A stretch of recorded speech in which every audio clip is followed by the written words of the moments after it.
Place the yellow plastic funnel and the paper filter included in the cleaning kit P4000 on an empty, opaque bottle and then pour the resin slowly, to avoid spillage. After filtering the water-based resin, simply use water and a silicone sponge to wash the vat.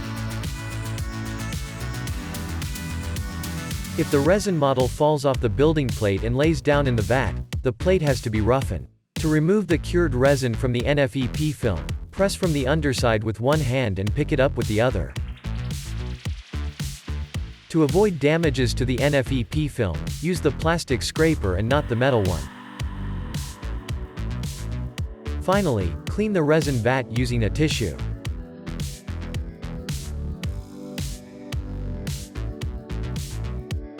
Place the yellow funnel on the transparent container of the cleaning kit P4000 and pour the dirty water slowly, to avoid spillage.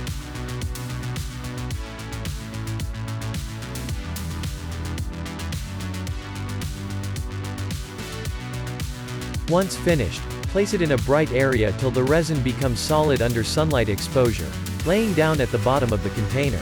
Then, filter the water using a paper filter and proceed with disposal.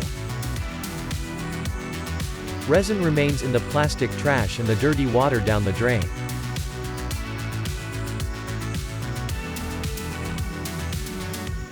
Apply a small amount of 95% sanitizing alcohol on the spillage and wait 5–10 minutes.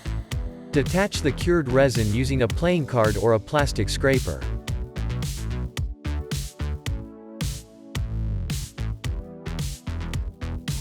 After the resin spillage is completely removed, dry the LCD display with a tissue. Finally, make sure the resin vat is completely cleaned and dry, before placing it back in the printer.